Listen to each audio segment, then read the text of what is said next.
नमस्कार, आदाब, सत श्री अकाल। कैसे हैं आप सब? मेरा नाम मिथिलेश सरदार। स्वागत है आप सभी का फिर से एक बार हमारे यूट्यूब चैनल पे। क्या आप भी वर्कआउट से पहले जब आप वार्म अप करते हैं तो वार्म अप में आप पुशअप लगाते हैं? क्योंकि मैंने जिम में भी काफ़ी बच्चों को देखा है या फिर इवन कहीं भी मैं जाता हूँ तो मैं काफ़ी लोगों को ये देखता हूँ कि वो अपने वार्म अप सेशन के दौरान वो पुशअप को परफॉर्म कर रहे होते हैं। तो ये मैं बिगनर्स की बात नहीं कर रहा, ये काफ़ी जो जिनको काफ़ी टाइम हो गया है जिम जाते हुए 6 महीने, साल भर, या फिर इवन वो अभी तक वो गलती कर रहे हैं। देखिए, होता क्या है कि जब आप वार्म अप के दौरान अगर आप पुशअप डेली करते हैं, और काफ़ी लोगों का तो ये रूटीन हो गया है कि मतलब वो एक्सरसाइज से पहले डेली वो पुशअप लगाते हैं। देखिए, तो इस चीज़ को आप समझिए। सबसे पहले तो आपको मैं ये क्लियर करना चाहता हूँ कि ये जो हमारा जो पुशअप वर्कआउट होता है ये एक वर्कआउट है, ठीक है। ये हमारी अपर बॉडी के लिए काफ़ी अच्छी एक्सरसाइज होती है। ये बिगनर्स के लिए काफ़ी अच्छी है, क्योंकि जो बच्चे मतलब जिन्होंने अभी जिम शुरू करा होता है उनके अभी बाजुओं में और उनमें उतनी स्ट्रेंथ नहीं होती है। तो स्ट्रेंथ के अकॉर्डिंग ये हमारी सबसे बेसिक एक्सरसाइज होती है, जो कि सबसे पहली एक्सरसाइज होती है, जो आपको कोई भी ट्रेनर या कहीं पे भी आपको सबसे पहले यही बोला जाएगा कि आप पहले पुशअप लगाइए। तो काफ़ी बच्चे ये करते हैं कि वो पुशअप कई बच्चे लगा पाते हैं, कई बच्चे नहीं लगा पाते हैं। तो जो नहीं लगा पाते उनके लिए मतलब नी पुशअप्स भी आती है, या फिर मैं उसको बेबी पुशअप भी बोलता हूँ। आप उसको भी परफॉर्म कर सकते हैं, जिसमें आपको नी को डाउन करके आपको जिस तरीके से जो नॉर्मल पुशअप करते हैं, लेकिन उसमें आपको नी का सपोर्ट लेना होता है, दोनों नी का। और जो नॉर्मल पुशअप्स होता है वो तो नॉर्मल पुशअप्स होता है। तो अब बात आती है कि हम पुशअप्स लगाते क्यों हैं। देखिए, एक्चुअल में हम पुशअप्स इसलिए लगाते हैं क्योंकि ये पुशअप्स जो हमारी जो एक्सरसाइज होती है वो बेसिकली जब हमारा जो चेस्ट का एक्सरसाइज होता है उससे पहले हम इसको लगाते हैं। क्यों लगाते हैं? इसका लगाने का रीज़न है क्योंकि किसी भी एक्सरसाइज को शुरू करने से पहले आपको भी सजेस्ट किया जाता है, या फिर आपके ट्रेनर भी आपको बोलते होंगे कि किसी भी सपोज़ अगर आप किसी भी मसल्स का आप एक्सरसाइज कर रहे हैं तो उसको पहले थोड़ा सा वार्म कर लें, या फिर उसमें थोड़ा सा ब्लड सर्कुलेशन को मतलब थोड़ा सा बढ़ा लें। सपोज़ अगर आप आज आपका लेग्स का डे है तो लेग्स के डे आपको बोला जाता है तो पहले आप बॉडी वेट स्क्वाट लगा लीजिए, या फिर थोड़ा सा स्ट्रेचिंग कर लीजिए, या फिर वार्म अप कर लीजिए, जंपिंग जैक कर लीजिए, मतलब जिससे आपका ब्लड फ्लो सही तरीके से चलने लगे। उसके बाद आप एक्सरसाइज करते हो तो उससे क्या होता है कि आप में जो इंजरी के जो चांसेस है वो काफ़ी कम हो जाते हैं। वरना अगर आप वार्म अप नहीं करोगे तो आपका क्या होगा कि इंजरी के चांसेस 90% बढ़ जाते हैं। तो ये चीज़ आपको अभी नहीं समझ में आएगी, लेकिन जैसे जैसे आपकी मतलब एज जाती जाएगी वैसे वैसे आपको प्रॉब्लम आना शुरू हो जाएगा। क्योंकि नए बच्चों में मैंने देखा है कि उनको वो प्रॉब्लम नहीं होती है जब वो वार्म अप नहीं करते, ऐसे भी वो एक्सरसाइज कर लेते, क्योंकि उनमें मतलब जानने और मतलब चीज़ों को सीखने की इतना इच्छा होती है कि वो इन चीज़ों को मतलब अगर उनको प्रॉब्लम होता भी है तो वो इस चीज़ को मतलब डिस्कस नहीं करते आपसे। तो मैं बात कर रहा था कि आप पुशअप अगर डेली लगाते हो तो आप ये गलती ना करो, क्योंकि पुशअप लगाने से देखिए क्या होता है। अगर आप वार्म अप के दौरान सपोज़ अगर आपका मतलब आज शोल्डर है या फिर लेग्स है या फिर कोई सा भी एक्सरसाइज हो, आप सबसे पहले क्या करते हो, थोड़ा सा मतलब अपना वार्म अप का स्ट्रेचिंग करते हो, हाथ पैर हिलाते हो।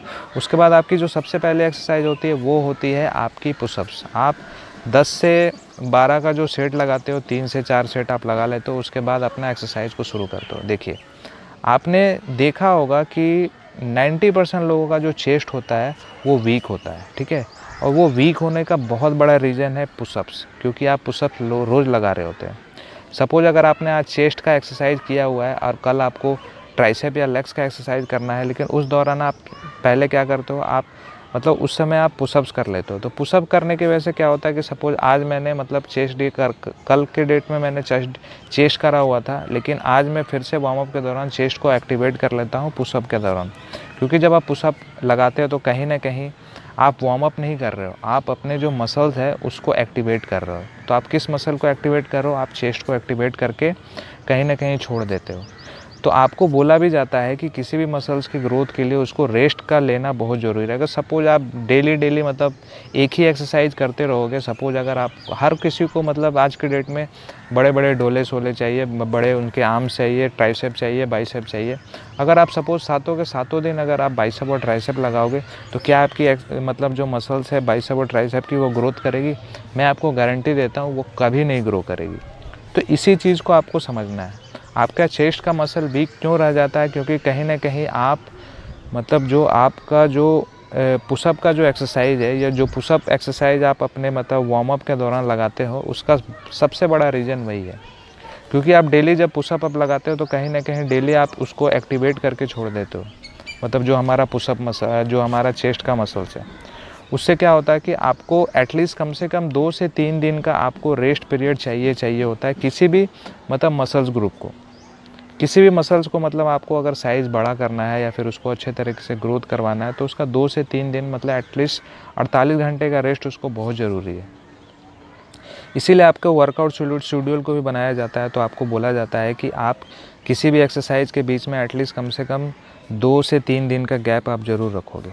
लेकिन आप करते क्या हो, आप डेली पुशअप लगा लेते हो वार्म अप के दौरान। उससे क्या होता है कि आपका जो चेस्ट का मसल है वो डेली आपका एक्टिवेट हो जाता है, जिसकी वजह से क्या होता है कि आपका जो मसल्स है, मतलब जो आपका चेस्ट का मसल है, वो सही तरीके से ग्रो नहीं कर पाता। वो फिर उसमें वो मतलब वेरिएशन नहीं आ पाता जो कि मतलब आप मतलब दूसरे लोगों में आप देखते हैं। फिर आप बोलते हो कि मतलब हमारी जो चेस्ट है वो ठीक से बन नहीं रही है। तो आप इस बात का ध्यान रखोगे, आप पुशअप आपको कब कब लगाना है इस बात का भी ध्यान रखना है। आप पुशअप जब आपका चेस्ट डे हो, ठीक है, जब आपके चेस्ट की एक्सरसाइज हो, उस दिन आप लगा सकते हो, या फिर आप चेस्ट को अपने ट्राइसेप के दिन भी इंक्लूड कर सकते हो। लेकिन ट्राइसेप के लिए अलग अलग वेरिएशन के मतलब जो आपका डायमंड पुशअप्स होता है उसको आप लगा सकते हो। नॉर्मल पुशअप आप कोशिश करिए कि आप चेस्ट के जब दिन हो उसी दिन आप एज ए मतलब उसको मतलब वार्म अप एक्सरसाइज के दौरान, मतलब जब आपका चेस्ट का एक्सरसाइज हो उससे पहले आप चेस्ट को मतलब पुशअप को परफॉर्म करोगे, ना कि अदर दिन, ठीक है। मैं अभी की बात नहीं कर रहा हूँ, अभी जैसे लॉकडाउन चल रहा है तो जैसे जो बिगनर्स होते हैं या फिर जो भी अभी घर पे जो एक्सरसाइज लगा रहे हैं उनका लिए मतलब पुशअप सबसे अच्छी एक्सरसाइज है। तो मैं अभी की बात नहीं कर रहा हूँ, जब आप लॉकडाउन जब ख़त्म होगा, जब जिम आप जाना शुरू कर दोगे, जब आपका पर डे एक्सरसाइज जब चालू हो जाएगा, तो उस हिसाब से आपको इस बात का ध्यान रखना है कि आप पुशअप को डेली नहीं लगाओगे। पुशअप आप जब लगाओगे जब आपका चेस्ट का एक्सरसाइज हो या फिर आपका ट्राइसेप का एक्सरसाइज हो। तो आई होप आपको मतलब समझ में आ गया होगा कि आपको पुशअप कब लगाना है और कब नहीं लगाना है, और आपको सारे डाउट क्लियर हो चुके होंगे। फिर भी इस वीडियो से रिलेटेड कोई भी क्वेश्चन हो, कोई भी सजेशन हो तो प्लीज़ नीचे कमेंट बॉक्स में ज़रूर लिखिएगा। और अगर मेरे चैनल पर नए हैं तो प्लीज़ सब्सक्राइब करके बेल आइकन को जरूर दबाइएगा, जिससे मेरे आने वाली वीडियो के नोटिफिकेशन आपको टाइम टू टाइम मिलते रहे। तब तक के लिए जय हिंद, मिलते हैं अगली वीडियो में। नमस्कार।